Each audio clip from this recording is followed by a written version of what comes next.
তোমরা যদি বেশি বেশি করে সাপোর্ট করো তাহলে কিন্তু তোমার ভাই খুব তাড়াতাড়ি স্যাডেল ব্যাগে নিয়ে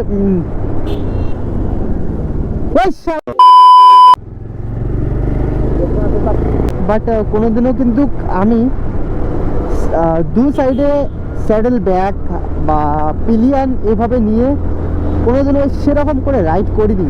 আর কিছুক্ষণের অপেক্ষা, তারপরে কিন্তু আমরা প্রপার পাহাড়ে রাইড করতে চলেছি। গুড মর্নিং গ্রুপ, আর তোমাদের সকলকে জানাই অনেকদিন পর আর একটা নতুন ব্লগে। তো গ্রুপ, আজকের ডেটটা হচ্ছে 16 জানুয়ারি 2026, আর এখন টাইম ঘড়িতে প্রায় 10টায় বাজতে চলছে। আর তোমার ভাই কিন্তু পুরোপুরি রেডি, দেখতেই পাচ্ছ। আজকে তোমরা যে ফুটেজটা দেখছো এটা কিন্তু টোটালটাই আলাদা। কারণটা হচ্ছে এর আগে যত সব আমার ব্লগগুলো ছিল সব ছিল ওয়াইড অ্যাঙ্গেলে, আর আজকে কিন্তু আমি চেঞ্জ করছি। আমি সুপার ভিউতে সব কিছু ভিডিওগুলো রেকর্ড করব। মানে এই যে টোটাল যে সিরিজটা থাকবে ব্লগের, তো এটার টোটাল সিরিজটাই কিন্তু সুপার ভিউয়ে থাকবে। আজকের রাইডটা কোথায় হতে চলেছে সেটা আমি পরে বলবো, মানে সেটা মোটোবোলিং সেটাবে বলবো। বাকি এখন কিন্তু আমি আনতে যাচ্ছি আমার বন্ধুকে, মানে আমার যে প্লিয়ান হিসেবে যাবে, তো তাকে আনতে যাচ্ছি। তো চলো বেশি লেট করবো না, কারণ 10টা বেজে গেছে। আর আজকের রাইড কিন্তু হবে প্রায় 260 কিলোমিটার। তো চলো ফটাফট বেরোই, আর তোমাদের সাথে কিন্তু ডাইরেক্ট কিন্তু দেখা হবে মোটোবোলিং সেটাবে। ওকে, তো ফাইনালি আমাদের বাইক মানে আমাদের নিয়নি পুরোপুরি রেডি লাগেজ সেট আপ দিয়ে। এ হচ্ছে আমার নিত্যা বন্ধু, এটা হচ্ছে আজকের আমার প্লিয়ান। কি ভালো তো? আজকে ফান হবে তো? আজকে ফান হবে তো? হবে। ঠিক আছে, তো চলো বেশি কথা না বলে এখন বেরোচ্ছি। আর টাইম কিন্তু অলমোস্ট 12টা বেজেই গেছে। রাধে রাধে।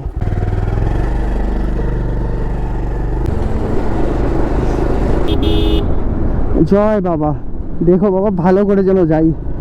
ওকে, এগুলো ফাইনালি আমরা কিন্তু বেরিয়ে পড়েছি বাড়ির থেকে। আর এখন কিন্তু রয়েছি আমাদের যে লোকালিটি, তো সেই লোকালিটির মধ্যে এখন কিন্তু আমরা ধরতে চলেছি কোচবিহার রোড। এই রোডটা ডাইরেক্ট যাচ্ছে ঘুঘুমারি, ঘুঘুমারির থেকে দেন তোমরা যদি সোজা বেরিয়ে যাও, এই লরি ড্রাইভারগুলো না যেভাবে লরি চালায়, মানে এতটা মাঝে মাঝে ওরা এতটাই ওভারটেক করে নেয় যে রং সাইডে ওরা ওভারটেক করে। এটা যেমন এই কারটা যেমন রং সাইডে এসে ওভারটেক করছে। তো যেটা বলছিলাম, ঘুঘুমারির থেকে তোমরা যদি স্ট্রেট বেরিয়ে যাও তাহলে কিন্তু যাবে মাথাভাঙা হয়ে, দেন তারপর জলপাইগুড়ি। আর সেদিক দিয়েও কিন্তু যাওয়ার জন্য রয়েছে অপশান শিলিগুড়িতে। বাট মাথাভাঙা রোডটা অনেকটাই জঞ্জাট থাকে, পুরো লরি যেগুলো থাকে বড় বড়, তো সেগুলো কিন্তু সেই রোডটা দিয়েই চলাচল করে। আর বাকি তোমাদের আমি যতবারই শিলিগুড়ি বা সিকিম ট্রিপ করেছি, তো ততবারই তোমরা দেখেছো আমার ব্লগে যে আমি কিন্তু ফালাকাটা হয়ে বীরপাড়া হয়ে দেন তারপর মালবাজার হয়ে সেবকে যাচ্ছি। তো এই রাইডেও কিন্তু আমি সেটাই করব।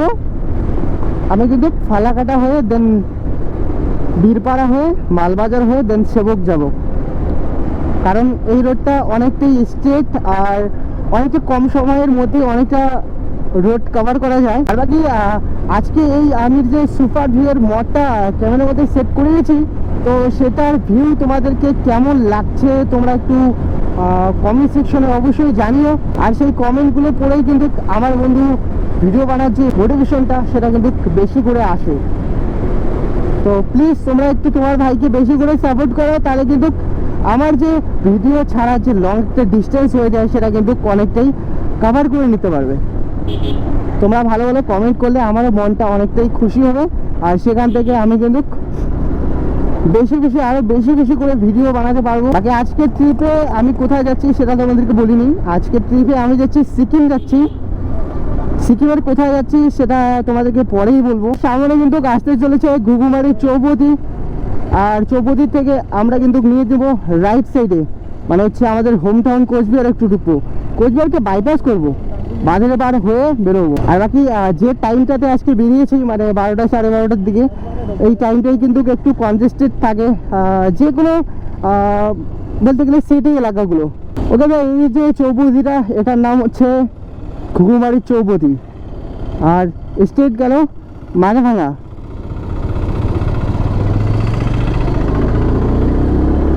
ওকে বন্ধু, আমরা কিন্তু এখন উঠে পড়লাম আমাদের হোম টাউন কোচবিহারের যে তোরসা ব্রিজ, তো সেই ব্রিজের উপরে।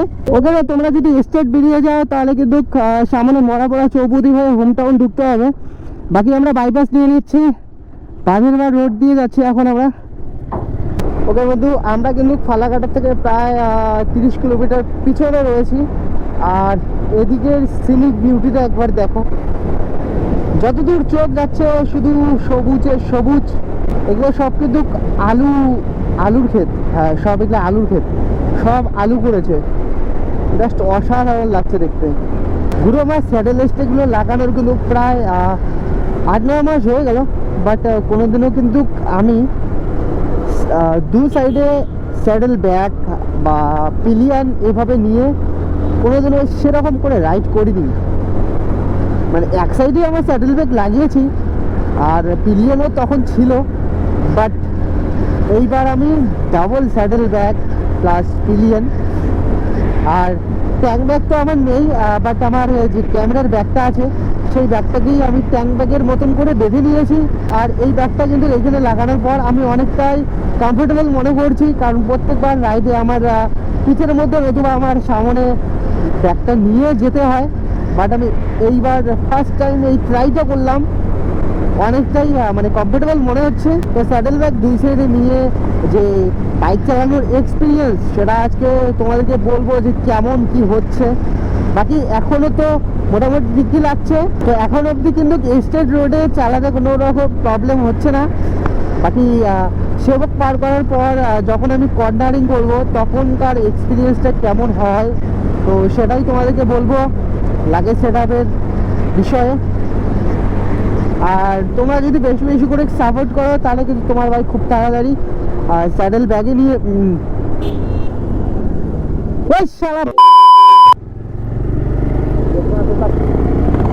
গাড়ি কিনেছে, গাড়ি হাতে পেয়েছে, একদম যেদিক পায় সেদিকেই ঢুকে দেয়। বলছি তোমাদেরকে, তোমরা যদি বেশি বেশি করে সাপোর্ট করো তাহলে কিন্তু আমি খুব তাড়াতাড়ি স্যাডেল ব্যাগ, ট্যাঙ্ক ব্যাগ, আমার একটা রাইডিং জ্যাকেট বা আরও অনেক কিছু ইনভেস্ট করব। সেটা কিন্তু তোমাদের উপরে ডিপেন্ড করে। তোমরা যারা ফালাকাটা রোড দিয়ে ট্রাভেল করো, তো তোমাদেরকে বলবো যে এখন কিন্তু ফালাকাটা রোডের কন্ডিশন A1 হয়ে গেছে। লাস্টবার যখন আমি সিকিম থেকে ফিরেছিলাম তখন কিন্তু রাস্তার কন্ডিশন হয়েছিল খারাপ। বাকি এখন কিন্তু রাস্তা রিপেয়ারিং হয়ে গেছে, একদম জাস্ট মাখনের মতন হয়ে গেছে। আর আমি কিন্তু প্রায় 80+ রানিং এখন চালিয়ে যাচ্ছি, জাস্ট অসাধারণ। জটেশ্বর 13, বীরপাড়া 24, আর এখন উঠে পড়লাম NH 17-এ। আর এই রোডটা কিন্তু ডাইরেক্ট যাচ্ছে বীরপাড়াতে। লেটে বেরোলে এই সব কিছুর সম্মুখীন করতে হয়, যেটা আমার মতন তোমরা খবরদার করো না। বাট আমি প্রত্যেক ব্লগেই বলি, বাট আমার দ্বারাই মানে এটাই হয়, এটাই আর কি বলবো। দেখতে পাচ্ছ ভাই, ফালাকাটার জ্যাম ঠেলতে ঠেলতে এখন আমরা যাচ্ছি, প্রচুর জ্যাম। আর জ্যামের মাঝখানে এই কাকা জানি না গাড়িটা কি করতে যাচ্ছে। সত্যি এতটা গরম পড়েছে না, জ্যাকেট প্যাকেট পরেছি ভাই, প্রচুর গরম লাগছে। একদিক দিয়ে গরম লাগছে আর একদিক দিয়ে এই জ্যাম। অনেকক্ষণ পর এই জ্যাম থেকে একটু বেরোলাম, জাস্ট একটু হালকা হালকা হাওয়া লাগছে, অনেকটাই ভালো লাগছে। আর লিটারালি এই গরমের মধ্যে এই জ্যামে দাঁড়িয়েছিলাম, মানে মাথা ওভারহিট হয়ে যাচ্ছিল। ওকে বন্ধু, দেখতেই পাচ্ছ টাইম ঘড়িতে প্রায় 2টো বাজতে চলছে, মানে 15 মিনিট কম। আর বাকি এখন আমরা বেরোবো এখান থেকে, মানে এখানে 10 মিনিটের একটা ব্রেক দিয়ে দিলাম। ধূপগুড়ি গেল লেফট সাইডে, হাইসুমারা গেল রাইট সাইডে, সাইনবোর্ডে যেটা দেওয়া আর কি। লঙ্কাপাড়া স্টেট, জলপাইগুড়ি লেফট সাইডে, গুয়াহাটি রাইট সাইডে। ওকে বন্ধু, এখন এসে উপস্থিত হয়েছি বীরপাড়া চৌপতিতে। সামনে দেখতে পাচ্ছ রেড সিগন্যাল রয়েছে, এটা হচ্ছে বীরপাড়া চৌপতি। এখন আমাদের নিতে হবে লেফট সাইডে। ওকে, তো আমরা এখন উঠে পড়লাম NH 31-এ। দেখতে পাচ্ছ রোডের কন্ডিশন, রোডে হয়ে গেছে জঞ্জাট।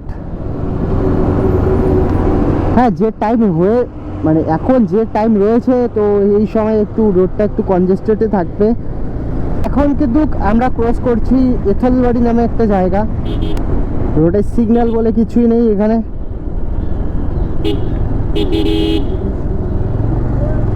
তোমরা যারা বিন্নাগুড়ি যাবে তো বিন্নাগুড়ি যেতে গেলে এই যে রাইট সাইডের রোডটা ধরতে হবে। এখন এসে উপস্থিত হয়েছি তেলিপাড়াতে, আর তেলিপাড়াতে মনে হচ্ছে রেড সিগন্যাল পড়ে রয়েছে।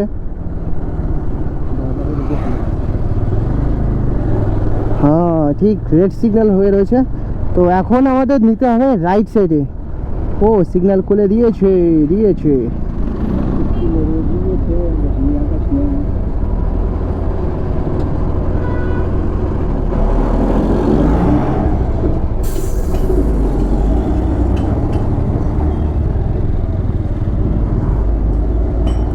এখন যেতে হবে আমার রাইট সাইডে, এই রোডটা ধরবো আমরা।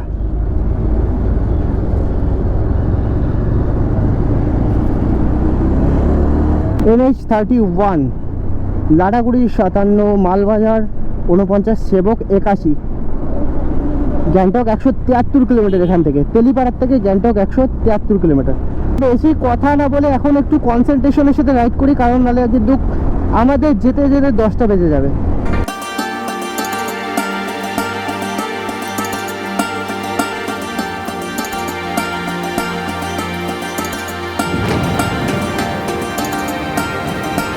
আর কিছুক্ষণের অপেক্ষা, তারপরে কিন্তু আমরা প্রপার পাহাড়ে রাইড করতে চলেছি। জাস্ট আর 1 থেকে 2 ঘন্টা, তারপরে কিন্তু আমরা পাহাড়ে রাইড করব। এইবারে এই বছরের ফার্স্ট পাহাড়ে রাইড হতে চলেছে এটা আমার।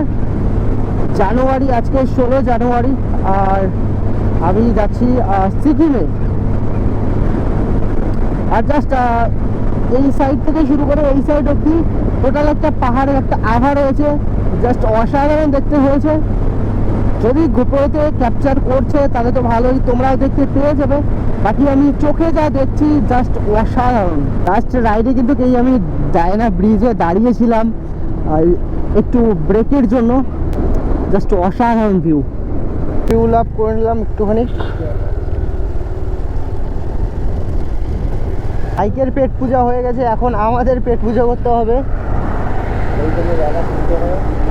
হ্যাঁ, সেই জন্য কি কি খুঁজতা है, জায়গা খুঁজতা है। চালছা পুলিশ ক্যাম্প। ওকে, এগুলো টাইম ঘড়িতে 3:40, আর এখন আমরা এসে উপস্থিত হয়েছি ওদালবাড়িতে। ওদালবাড়ি, আর এখানে আসার পর লাচা পরোটা আছে আর হচ্ছে ভেজ মোমো আছে। তো ভেজ মোমোটাই অর্ডার করেছি, লাচা পরোটার সাথে সবজি অতটা ভালো না। ভেজ মোমো আর চা অর্ডার করেছি। এদিকে হচ্ছে নেটটার অবস্থা দেখতে পাচ্ছ, ঘুম ধরে। আর চলো ভেজ মোমোটা আসুক, খাই, দেন কেমন হয় কি তারপর তোমাদের সাথে রিভিউ জানাচ্ছি। ইচ্ছে মোমো আমাদের, এই হচ্ছে রিত্তা। আমাদের মোমো খাওয়া হয়ে গেছে কমপ্লিট, আর এখন বেরোচ্ছি সেবকের উদ্দেশ্যে। জাস্ট এখন চোখের সামনে রয়েছে সূর্য, আর মানে দেখতে একটু প্রবলেম হচ্ছে, বাট যা ভিউটা দেখা যাচ্ছে না জাস্ট অসাধারণ। বাকি আমার গোপ্রোর ব্যাটারিতে চার্জটা কম রয়েছে, সেটা আমি সেবকে গিয়ে চেঞ্জ করে নেবো ব্যাটারিটা। আর যেই ধাবাতে আমরা মোমোটা খেলাম না, ওখানকার ভাইয়া আর দিদিটা খুবই ভালো ছিল। আমাদের ওরা নেপালি, বাট আমাদের সাথে খুব সুন্দর বিহেভিয়ারটা করলো, আর খুব সুন্দর মোমোটাও দিয়েছে। জাস্ট অসাধারণ ভেজ মোমো ছিল, বাট খুব টেস্ট ছিল। আর ভাই পাহাড়ে আসলে কিন্তু আমরা বাঙালি হয়ে মোমো না খাবো এটা কোনোদিন হতে পারে? পাহাড়ে আসলে অন্য কিছু না খেলাম, বাট মোমো অবশ্যই আমি চান তোমরা সবাই খাও। তোমরা যারা খাওনি তো তাদেরকে আমি রিকমেন্ড করবো একটা বার হলেও নেপালি মোমোটা ট্রাই করো।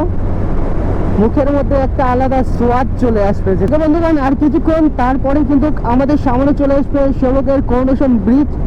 আর সেবকের করোনেশন ব্রিজের কিন্তু খুব কাছেই রয়েছি, এখান থেকে জাস্ট 8 থেকে 9 কিলোমিটার হবে সামথিং। আমি আইডিয়া করে নিলাম, কোনো মাইল ফলক নেই বা আমার আজকে গুগল ম্যাপটাও লাগেনি, কারণ আমি গুগল ম্যাপ ছাড়াই আজকে কিন্তু যাচ্ছি সিকিম।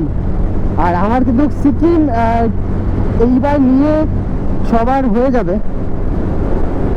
ও জাস্ট অসাধারণ ভিউ, অসাধারণ। আর এইসব ভিউ দেখার জন্যই কিন্তু আমরা বাড়ির থেকে এত কিলোমিটার পার করে চলে আসি পাহাড়ে।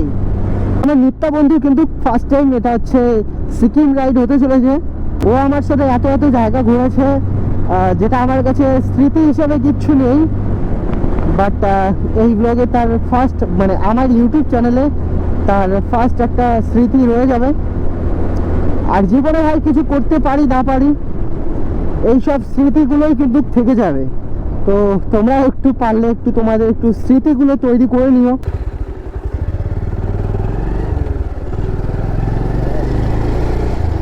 ওকে বন্ধু, ফাইনালি এখন কিন্তু উঠে বললাম সেবকের করোনেশন ব্রিজে।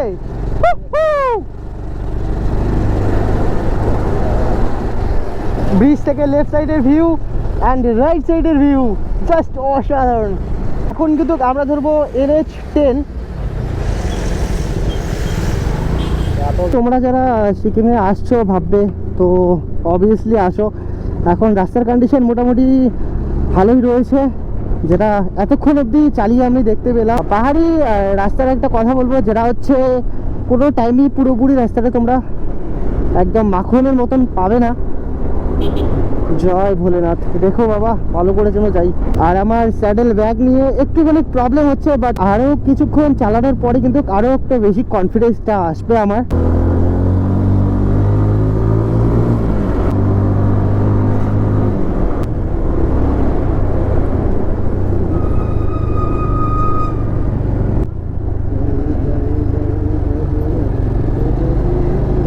দেখো, বাকি আমার সামনে যেই পিক আপ ভ্যানটা যাচ্ছে, এটার কর্নারিং দেখলেই তোমরা বুঝতে পারবে যে কি রকম কর্নারিং হচ্ছে।